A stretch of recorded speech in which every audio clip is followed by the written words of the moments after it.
joueuse, eh bien c'est Yellow qui vous le propose ce soir. Oui, vous savez que je suis une grande femme d'affaires. J'aime où il y a les affaires, où il y a le business, où il y a l'argent. Et j'ai le devoir de dénicher les bonnes affaires et les bons business pour vous. Alors aujourd'hui, Sabuzz s'intéressera au business des produits dérivés du football. Au-delà des droits TV, la billetterie ou encore les contrats publicitaires, les clubs européens cherchent à accroître davantage leurs revenus. Pour cela, ils peuvent compter sur les produits dérivés derrière lesquels se cache un business très juteux. Porte-clés, écharpes, vêtements, coques de téléphone portable, portefeuilles, tasses de café, clés USB et autres petits gadgets à l'effigie des clubs européens ont du succès auprès des fans de foot. Cela répond à une logique de diversification des sources de revenus de la part des grands clubs. Manchester United est l'un des clubs à avoir gagné beaucoup d'argent ces dernières années grâce aux gadgets. En 2014, les Red Devils avaient réalisé un chiffre d'affaires de 30 milliards de francs CFA en produits dérivés. Ce montant a connu une forte hausse en 2016 avec l'arrivée de Paul Pogba, dont les ventes de maillots et autres accessoires ont rapporté près de 65 milliards de francs CFA selon le Manchester Evening News. Le Paris Saint-Germain, qui a implanté ses boutiques un peu partout dans le monde, notamment en Asie et en Amérique du Nord, a enregistré pour sa part un revenu de 35 milliards de francs CFA la saison dernière.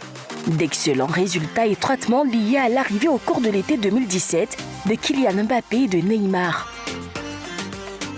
Comme le fait savoir le média Sport Business, fini l'époque où les plus fervents supporters étaient les seuls à squatter les boutiques officielles avant et après les matchs. Le football élargissant sa clientèle, les boutiques se doivent désormais de séduire un panel de population toujours plus large.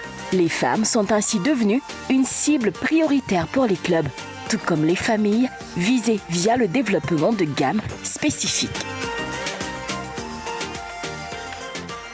Ah, mais c'est cool ça. Ah, Comment? c'est cool, hein? Ah oui, de voir tout ça. Ouais. Moi, je connais un club ici qui a fait ses gadgets et finalement, personne n'a acheté. C'est eux-mêmes qui ont fini par porter les maillots qu'ils ont conçus. Non, certainement pas On de ne veut pas savoir supporters. le nom du club, non, Ah, on non, ne veut pas et non, savoir. et non. On n'a pas besoin de savoir. Alors justement, Roger Stéphane, quand vous voyez tout ça, qu'est-ce que ça vous inspire? Non, je dis c'est un business qui marche bien parce que le principe, c'est de faire de l'argent et puis fidéliser les clients, c'est-à-dire les supporters. Mais là, maintenant, on a ciblé une autre catégorie de supporters, c'est-à-dire les femmes et la famille. Oui. Donc, vous avez des produits qui ont changé aujourd'hui. Vous avez, par exemple, des grille-pains, des sacs de chiens, des couches pour bébés. Donc, ça veut dire que les clubs sont tout le temps dans la réflexion, tout le temps dans la créativité pour pouvoir gagner de l'argent.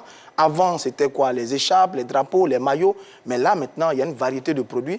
Et ça montre bien que les clubs-là ne dorment pas du tout, ils ne chôment pas. Ils font tout pour avoir beaucoup d'argent. Et ça marche très, très bien pour les grands clubs européens. Alors, au plan local, qu'est-ce qui est fait, Yellow? Alors, au plan local, pour moi, le parfait exemple, c'est l'ASEC Mimosa. Parce que l'ASEC Mimosa a amassé pour la saison 2019 environ 33 millions de francs CFA, ne serait-ce que concernant les produits dérivés, maillots, t-shirts, reliquats, calendriers. Je pense que je pense que l'ASEC est le véritable exemple à suivre au plan local. Il y a pas de bébé là-dedans aussi? Non, non, non. À une certaine époque, il y avait même une bière à l'effigie de la SEC, bière Mimosa, je crois, à l'époque.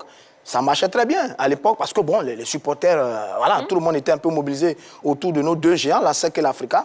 Mais là, comme il dit aujourd'hui, certains clubs ne font pas trop dans ce business-là parce que bon, ils n'ont pas beaucoup de supporters, c'est dommage. Mais il y a la SEC qui tire quand même son épingle du jeu. Qu'en est-il du RCA?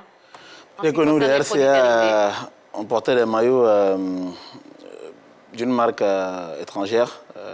Cette année, on a un de nos confrères ivoiriens qui est dans le domaine, qu'on a décidé d'encourager, de faire sa promotion au niveau local. Donc, là, on a passé des commandes avec lui pour la semaine prochaine. On a aussi pensé aux supporters. On mettra les trois couleurs du club à la disposition des supporters. Pour nous, aujourd'hui, on est un jeune club, on vient d'arriver. On va déjà commencer avec les maillots. Et si d'aventure ça commence à marcher, on va essayer de nous lancer un peu. Mais c'est un contrat en bonne et due forme ou c'est juste pour, Je pense qu'aujourd'hui, il a ses débuts. On peut parler d'un contrat en bonne et due forme. Aujourd'hui, pour nous, c'est un coup de pouce qu'on lui donne.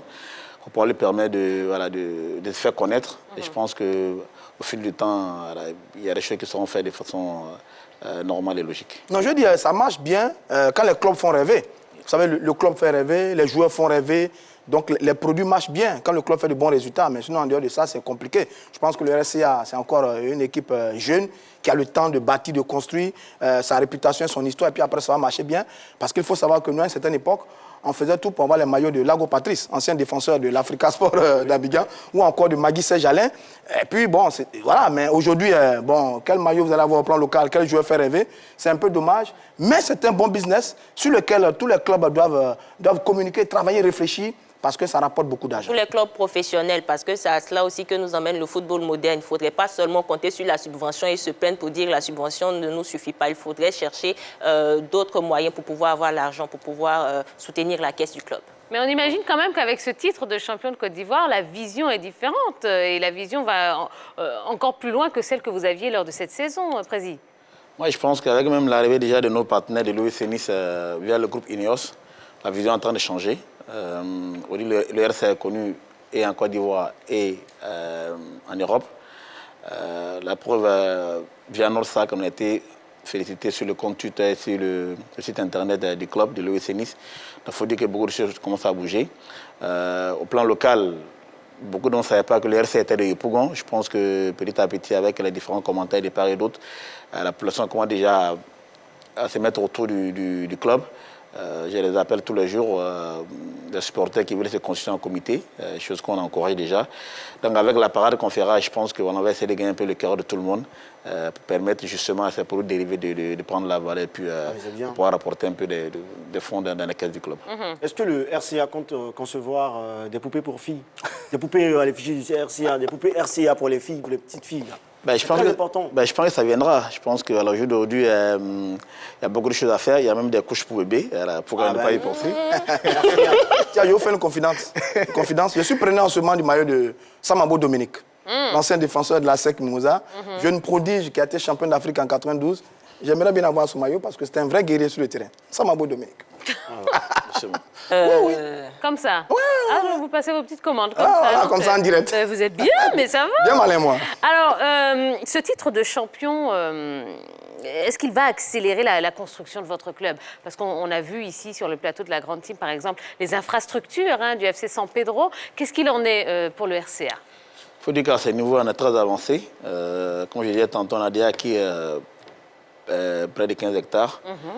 Aujourd'hui, le financement est bouclé au niveau de cette réalisation des infrastructures. Donc, on croise les doigts pour que tout se passe bien, pour que d'ici l'année prochaine, pour que le RCA soit doté en tout cas d'infrastructures modernes, des terrains synthétiques, des bâtiments. Je pense qu'on a tout prévu. Voilà. Vous vous donnez quoi comme délai? 1 an. 1 an? 1 an, oui. Ah oui, parce que... Non, mais ça bouge quand même. Il y a le football club de San Pedro qui est dans la ligne tracée par la SEC Mimosa. Et puis à vous, vous avez une équipe senior, vous avez toutes les catégories de jeunes, vous avez une équipe féminine, là vous avez un terrain pour construire. Je veux dire, dans 10 ans, au Grand Maxi, vous êtes un peu comme FC San Pedro et ASEC Mimosa. On a aussi une deuxième équipe en D3. En D3, oui, bien sûr. Où nos jeunes font la première classe avant d'arriver en Ligue 1. Je pense que ça a été beaucoup dans le succès des RCA cette saison. Quand on voit des gamins, en l'occurrence les Aoussou, les Zoro Almel, ils ont fait la Ligue 3 la semaine dernière. Cette année, ils sont arrivés. Je pense qu'ils n'étaient pas dépaysés.